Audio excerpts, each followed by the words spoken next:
आज जो हम लोग पढ़ने जा रहे हैं इसके बारे में पढ़ने जा रहे हैं आम्ल एवं क्षारक के विलयन कितने प्रबल होते हैं। ठीक है, प्रबल का मतलब यह हुआ शक्तिशाली। आम्ल और क्षारक एसिड और बेस किसी भी विलयन में कितने प्रबल होंगे वो किससे हम लोग निर्धारित करेंगे, उसके लिए स्केल का निर्माण। वो स्केल कहता है कि किसी विलयन में उपस्थित हाइड्रोजन आयन की सांद्रता ज्ञात करने के लिए एक स्केल विकसित किया गया जिसे पीएच स्केल कहते हैं। ठीक है, आम्ल का जो हम लोग क्षमता शक्ति निकालते हैं वो किसके द्वारा निकालते हैं, पीएच स्केल। और वो पीएच स्केल किसको मापता है, हाइड्रोजन आयन कंसंट्रेशन को, H+ आयन कंसंट्रेशन को मेजर करता है। ठीक है, ये जो स्केल है कैसे हम लोग का सिंपल स्केल होता है ना जो यूज करते हैं लाइट खींचने के लिए कॉपी में, उसी तरह का ये भी स्केल समझो। 0 उसमें भी लिखा रहता है और 0 से कहां तक जाएगा, 14 तक जाएगा। ये स्केल कहां तक जाएगा, 0 से 14 तक, यानी 0 से 14 तक। इसी में हम लोग इसकी प्रबलता को जानेंगे। और क्षारक का हम लोग क्या नापते हैं, OH। क्या नापते हैं क्षारक का, OH आयन कंसंट्रेशन। तो जैसे जैसे pH बढ़ेगा वैसे वैसे OH आयन कंसंट्रेशन का मान बढ़ेगा और H+ आयन का घटेगा। जब pH बढ़ेगा, यहाँ उल्टा समझना है, pH जो है 0 pH वाला सबसे ज्यादा शक्तिशाली एसिड होगा। अगर किसी का pH कितना आ जाए 0, तो वो जो एसिड होगा वो क्या होगा, सबसे ज्यादा शक्तिशाली। और किसी अम्ल का pH अगर 14 हो जाए तो वो अम्ल नहीं रहा, वो बहुत सबसे सूक्ष्म सबसे कमजोर अम्ल, यानी कि वो बेस की ओर चला जाएगा। हम लोग यहाँ एक स्केल का निर्माण करेंगे। वो स्केल ऐसा है, देखेंगे क्या है।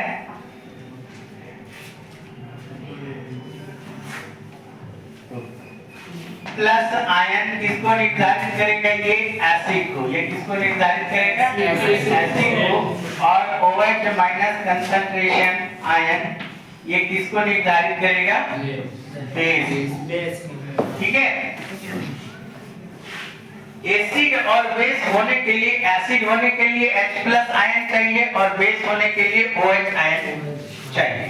अब मेरी बात ध्यान से सुनना, ये आयन कब मुक्त होगा, अगर एसिड हमारे पास मान लो सपोज लैब में बॉटल में एसिड है तो वो एसिड नहीं है जब तक कि उसमें पानी नहीं मिलाया जाए या पानी में एसिड को नहीं डाला जाए। जैसे हम वाटर में डालेंगे HCl, सपोज हमारा एसिड है, ये लिक्विड स्टेट में, जैसे इसको हम लोग वाटर में डालें ये टूटेगा H+ प्लस Cl-, ये फिर वाटर से रिएक्ट करके क्या बना देता है, H3O+। ठीक है, हाइड्रोनियम आयन, यही जो आयन है जो वाटर से कंबाइन करके H3O+ आयन बनाया, इसी की शक्ति को हम लोग निर्धारित करेंगे। इसको हम लोग किस रूप में मापते हैं, pH के रूप में। किस रूप में मापते हैं, pH के रूप में।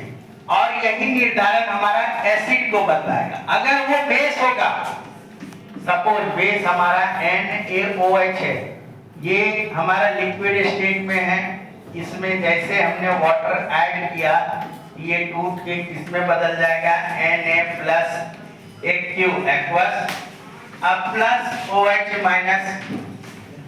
एक्वस, तब ये अपना बेसिक गुण प्रदर्शित करेगा। और जब H+ आयन आएगा तो कौन सा गुण प्रदर्शित करेगा, अम्लीय एसिडिक गुण ये प्रदर्शित करेगा H+ आयन से। और OH- आयन से कौन सा गुण प्रदर्शित करेगा, बेसिक। मतलब बेस और एसिड का कंसेप्ट समझ गए कि एसिड में क्या आएगा, H+ आयन, और बेस में क्या आएगा, OH- आयन। तब देखो एक आया pH स्केल आया। pH मतलब P का मतलब होता है पोटेंसी। ये एक जर्मन शब्द है, इसका मतलब ही होता है शक्ति। क्या होता है, शक्ति। नहीं कहते हैं किसी का हम लोग ऐसे लड़ाई झगड़ा होता है, देखेंगे तुमको कितना शक्ति है, नहीं।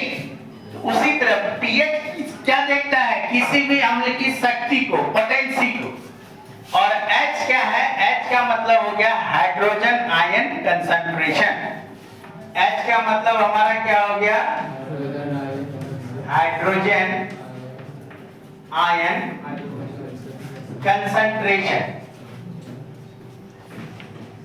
कंसंट्रेशन का मतलब होता है सांद्रता, हिंदी में सांद्रता का मतलब समझो, ये भी शब्द एक शब्दावली है साइंस की। सांद्रता, अब जैसे एक गिलास पानी लिए, 2 गिलास पानी लेते हैं, एक में 1 चम्मच नमक डाले, एक में 2 चम्मच नमक डाले, तो कौन ज्यादा नमकीन होगा, 2 चम्मच वाला।